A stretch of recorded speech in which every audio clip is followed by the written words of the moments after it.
অনুগ্রহ করে বলবেন যে আপনি কেন উপদেষ্টা হলেন না। দেখুন, এই বিষয়টা নিয়ে সোশ্যাল মিডিয়াতে যেভাবে আলোচনা চলছে আমি অনেকটাই বিব্রত। বিশেষ করে অনেকে লেখালেখি করছেন, অনেকগুলো মিডিয়াতে উঠে এসেছে।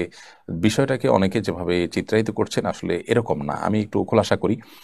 আহ, আমাকে শিক্ষার্থীদের তরফ থেকে একজন ফোন দিয়ে বললেন যে অনেকে আপনাকে উপদেষ্টা করার ব্যাপারে মতামত দিচ্ছেন, আপনি কি বলছেন, আপনার মতামত কি। আমি তখন পরিষ্কার জানিয়েছি, দেখেন আমি এটার জন্য নিজেকে উপযুক্ত মনে করি না, এর চাইতে অনেক উপযুক্ত মানুষ আছেন আলহামদুলিল্লাহ। তখন আমি কয়েকটা নাম প্রস্তাব করি। এর মধ্য থেকে তারা বিভিন্ন ক্রাইটেরিয়া বলেন, সেই ক্রাইটেরিয়ার আলোকে ডক্টর আফম খালেদ হোসেনের নাম বলি। তখন তারা ওনার নাম্বার চান, আমি নাম্বার দেই। এবং পরবর্তীতে ওনার ব্যাপারে দেশের বড় বড় ইসলামিক দলগুলো, বড় বড় নেতৃবৃন্দের সাথে আলাপ হয়েছে, তাদের তাদের সবার পক্ষ থেকে পজিটিভ রিপ্লাই পেয়েছে। পরবর্তীতে তিনি নির্বাচিত হয়েছেন আলহামদুলিল্লাহ। তো আমাকে এখানে চূড়ান্ত করে ফেলেছেন তারা, তারপর আমি ডিনাই করে ফেলেছি আমি এত মহানুভব মানুষ বা এত মহান মানুষ আসলে না। পদের বা দুনিয়ার মোহ অন্য দশজনের মতো আমার মধ্যেও আছে। আমাকে যেভাবে আপনারা অনেকে মহান করে দেখাচ্ছেন, এটা আপনাদের মহানুভবতা বা আপনাদের সুধারণা ছাড়া কিছুই নয়। কোনো কোনো ক্ষেত্রে এটি কিন্তু বাড়াবাড়ি বা অতিরঞ্জনের পর্যায়ে চলে গেছে। আমি নিজে আসলে কিছুটা বিব্রত। বিষয়টি আসলে জানাজানি হতো না, কিন্তু আলেমদের একটা ফোরামে এটা নিয়ে পরামর্শ হয়েছে। সেখান থেকে আসলে কেউ কেউ সোশ্যাল মিডিয়াতে লিখেছেন, সেখানে থাকা আলেমদের কেউ কেউ। আবার এটা যখন আমার সাথে ফোন আলাপ হয় তখন সামনে কয়েকজন ভাই ছিলেন, এখান থেকেও জানাজানি হয়েছে। তো বিষয়টা এরকম না যে আমাকে একেবারে পদ দিয়ে দেওয়া হয়েছে, আমি ইচ্ছাকৃত এটাকে ডিনাই করে দিয়েছি চূড়ান্ত হওয়ার পর। ব্যাপারটা এরকম না। আমাকে বলেছে তারা, আমি অপারগতা প্রকাশ করেছি, আরেকজনের কথা বলেছি।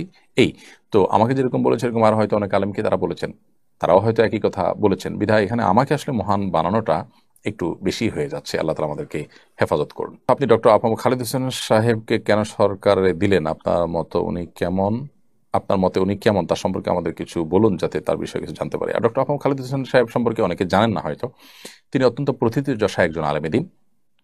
এবং ডক্টর আফম খালেদ হোসেন সাহেবকে আল্লাহ রবুল আলমিন বহুমুখী প্রতিভা দিয়েছেন। ইংরেজি, আরবি, বাংলা তিন ভাষায় তিনি পারদর্শী। আবার তিনি একজন বুদ্ধিজীবী মানুষ। জাতীয় দৈনিকে দীর্ঘদিন পর্যন্ত তিনি আর্টিকেল লেখেন, প্রবন্ধ লেখেন, সম্পাদকীয় উপসম্পাদকীয় লেখেন। এবং আল্লাহ তালা তাকে এই যোগ্যতা দিয়েছে যে তিনি সব ধরনের মানুষের সাথে চলতে পারেন। তো এই জন্য আমার কাছে তাকে যথেষ্ট উপযুক্ত মনে হয়েছে। শুধু আমি কেন, এদেশের সংখ্যাগরিষ্ঠ মানুষদের বা বিভিন্ন সেক্টরের মানুষদের নেতৃত্ব দেয় এই যেরকম ইসলামী ঘরানার নেতৃবৃন্দ তারাও সবাই তাকে সাপোর্ট করেছেন। সো তিনি উপযুক্ত মানুষ এবং আল্লাহ তালা তার প্রতি রহম করুন, আমরা সে দোয়া করি। এবং তার কাজটাকে আল্লাহ তালা সহজ করে দিন, আমরা সে দোয়া করি।